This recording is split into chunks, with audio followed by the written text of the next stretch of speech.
I will never forget the clatter of the manila folder on the conference table, a Thursday afternoon, 3 weeks before my divorce trial. Gavin Thorne, Vanessa's lawyer, had just thrown my future onto the polished mahogany like discarded trash. He leaned back in his leather chair, adjusted his gold cufflinks, and smirked that infuriating, condescending smile that spoke of a victory already claimed. "Let's get straight to the point, Arthur," he said, spreading his well-groomed hands. "You have nothing, no photographs, no text messages, no witnesses, only the delusional rantings of an unsatisfied husband who couldn't keep his wife happy." Vanessa sat beside him, scrutinizing her nails, as if this meeting wasn't significant enough for her attention. Since our 11-year marriage, I had become unseen to her eyes. "My client is ready to be generous," Gavin continued, pushing a document towards me. "He secures the house, the investment accounts, and primary child custody, while you receive visitation every other weekend and a bruised ego." My attorney, Harris, a respectable man who seemed outclassed, shifted awkwardly next to me. I felt his uncertainty emanating from him. He believed Gavin's narrative. He thought I was a desperate man clinging to unsubstantiated accusations. However, being underestimated provides space to maneuver. I feigned reading the settlement offer, allowing my hands to quiver slightly. I wanted them to perceive vulnerability. I desired for them to savor victory. I asked for time to consider this matter quietly, which caused Gavin's smirk to widen. "Of course, take the weekend," but Arthur interjected between us. "This is the best deal you're going to get. If you contest it, I guarantee you'll depart with nothing but regret." Finally, Vanessa looked at me then. There was a chill in her eyes, a hint of triumph. She believed she had shattered me. 6 months ago, everything altered drastically as I now look back. For weeks prior, I sensed unease surrounding Vanessa, her mysterious behavior at her marketing firm, taking calls in secluded spaces while guarding her phone as if it held sensitive government secrets. One fateful night, she dozed off, and I made an action I'm not particularly proud of, snooping through her phone. I scanned her messages, emails, call history, all appearing routine. Yet it was the orderliness that raised concern. Vanessa was never a neat person. Her inbox typically resembled a chaotic battlefield, yet now it sparkled like it had undergone a thorough cleaning. This observation led me to notice her purse on the kitchen counter, where something caught my attention, an additional phone charger for an Android device. Vanessa only owned one phone. Upon observing her use an iPhone, it dawned on me the truth. She wasn't concealing her affair through her regular phone, as she utilized a separate device for such activities. This phone, a burner phone, led to a week of surveillance, observation, and documentation of her patterns. She would vanish into the garage for 15-minute spells, citing organization of storage boxes. She would undertake unusually long dog walks and errands that took an inordinate amount of time, leaving me searching high and low for this burner phone. It was absent from her car, her home office, gym bag, suitcase from her last business trip. Her caution was commendable. Whoever was training her knew their craft. The night that sealed everything, however, revealed the truth even without the phone. Vanessa informed me of a conference in Denver, a 3-day marketing summit.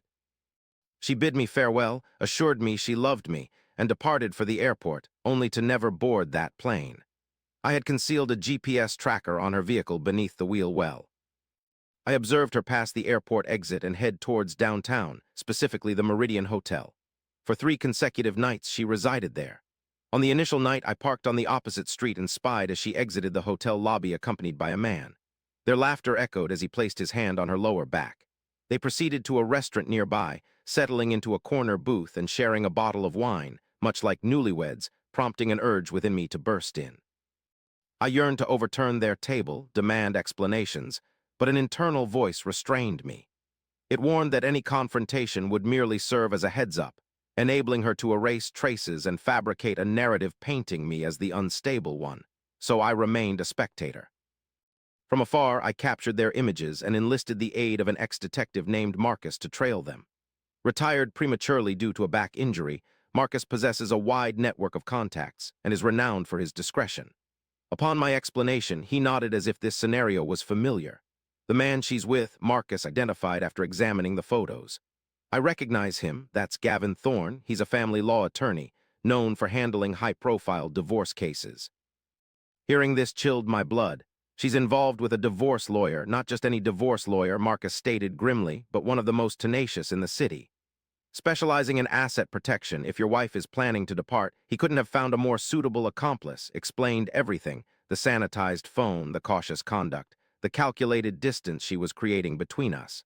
She wasn't merely cheating, she was amassing evidence. From the outset, Gavin had been mentoring her, showing her ways to conceal incriminating proof and placing herself in advantageous positions. 2 weeks later, Vanessa filed divorce papers against me, with Gavin Thorne named as her lawyer. They believed they had masterminded the flawless heist, unaware that Marcus continued investigating. According to Marcus, during one of our discussions, Gavin has a history of this conduct. He utilizes divorce cases to identify vulnerable women, develops relationships with them, and helps them conceal assets from their spouses, essentially operating a business model. I stated that this was a significant ethical violation.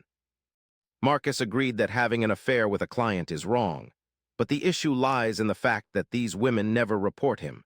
They are accomplices who benefit from his schemes, and Gavin is astute enough not to leave any evidence behind, so how can we prove it? Marcus subtly smirked. We don't substantiate Vanessa's affair, but rather reveal Gavin's pattern. To do this, we needed to find someone he had wronged, which took Marcus 3 weeks to discover: Lena Carter. Lena, a paralegal at Gavin's firm for 4 years, was intelligent, attractive, and had trusted Gavin when he said he was leaving his own wife. Their affair lasted nearly 3 years, during which Lena had access to everything: his files, his calendar, his personal emails. Then came Vanessa, and just like that, Lena was out. No warning, no explanation, only a termination letter and a non-disclosure agreement that Gavin pressured her to sign. However, Lena kept copies of all the evidence. When Marcus approached her, Lena was initially hesitant, fearing Gavin's wrath and the consequences of breaching the NDA. But Marcus explained his predicament, revealed how Gavin had betrayed numerous husbands, and promised her that unless someone stopped him, he would continue to do so. Moved by this, Lena agreed to meet with Marcus. During their secret meeting at a quiet coffee shop on the outskirts of town, Lena shared her experience, describing how Gavin manipulated her, abused clients, and destroyed lives without remorse. As she handed over a USB drive containing all the evidence, Lena stated that Gavin had stolen 3 years of her life and walked away unscathed. She was determined to ensure he faced the consequences for his actions. Marcus, with Lena's support, waited patiently for the right moment to reveal the truth in court. His attorney Harris was skeptical at first, but Marcus reassured him that this wasn't a surprise witness, but a revelation. On the day of the trial, Gavin was found out. The courtroom, smaller than expected, was filled with tension as Judge Morrison reviewed the case files and dismissed Gavin's claims of innocent until proven guilty. Marcus finally allowed himself to hope that justice would be served. "Peterson, do you have any proof to present?" I rose gradually, fastening my coat, feeling Vanessa's gaze on me and sensing Gavin's mental jubilation. "Your Honor," I said evenly, "I don't possess photographs from my wife's phone or her text messages, but I do have a witness ready to testify about the nature of the relationship between my wife and her legal advisor, a relationship that represents a significant breach of professional ethics and is directly relevant to this case." The ensuing quiet was oppressive. Gavin's face paled. "Objection, Your Honor, this is preposterous. The defense is making groundless accusations to divert attention from their lack of evidence. The witness stands ready to testify under oath," I continued, disregarding him.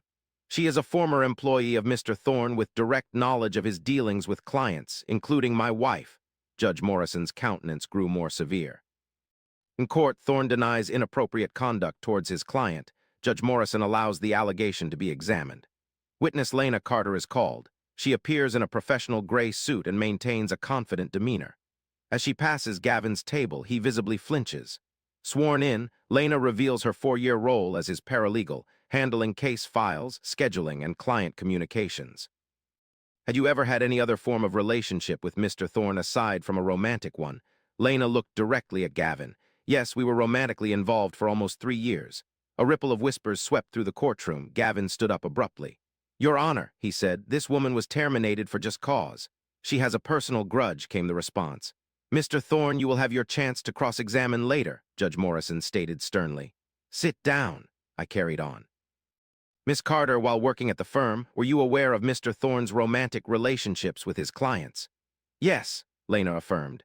"Gavin often formed romantic relationships with female clients, going through divorces to maintain control over the cases and frequently secure outcomes that benefited him as well as the clients. Was Vanessa Peterson, the plaintiff in this case, among them?" "Yes," Lena confirmed with a nod. 8 months ago, Gavin Thorne started a romantic relationship with Vanessa Peterson while providing her legal advice during her divorce. I was employed at the firm when their relationship began. Lena retrieved a USB drive from her pocket and stated that she had evidence. Calendar entries confirming hotel reservations made by Thorne aligning with his appointments with Peterson. Email exchanges discussing strategies to conceal marital assets, and audio recordings of conversations where Thorne openly admitted to instructing clients on fabricating proof and sabotaging their husbands' cases.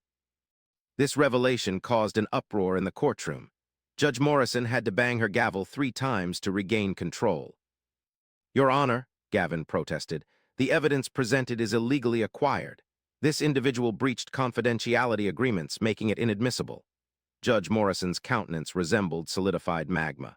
"Mr. Thorne, the admissibility of evidence obtained by a private entity differs from that gathered by law enforcement. Moreover, you stand charged with severe ethical infractions potentially amounting to court fraud. I recommend focusing less on contesting evidence and more on formulating your defense," she addressed her clerk. "I'm calling for a break to scrutinize this evidence. Additionally, I order an immediate inquiry into Mr. Thorne's conduct by the State Bar.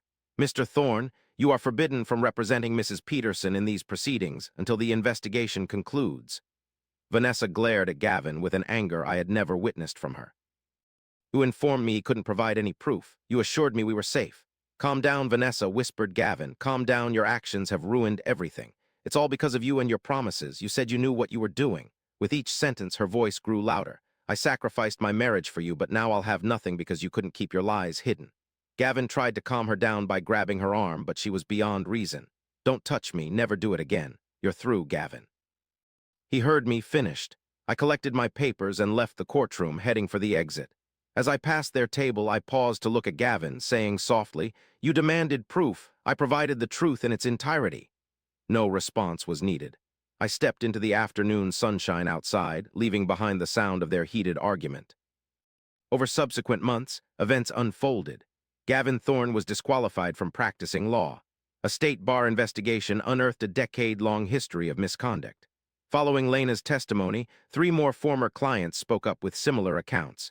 He faced numerous civil lawsuits and was allegedly being probed for fraud. Vanessa's case crumbled entirely as Gavin's manipulations unraveled. Upon closer examination, concealed assets emerged. A brokerage account opened in her mother's name, and a substantial amount transferred to an offshore account that Gavin assisted her in establishing. In the end, I retained the house. I was granted primary custody of our children, with Vanessa being permitted only supervised visits due to her court deception. She was additionally mandated to contribute towards my legal fees, as her family had to shoulder this expense since Gavin's financial support ceased alongside his license. I encountered Lena once more a few weeks following the conclusion. We shared coffee at the very same cafe where she had initially given me the USB drive. "How are you feeling?" she inquired. Pondering her query, I considered the situation resolved. "It's like emerging from a terrible dream. Now I can finally draw breath," was my response.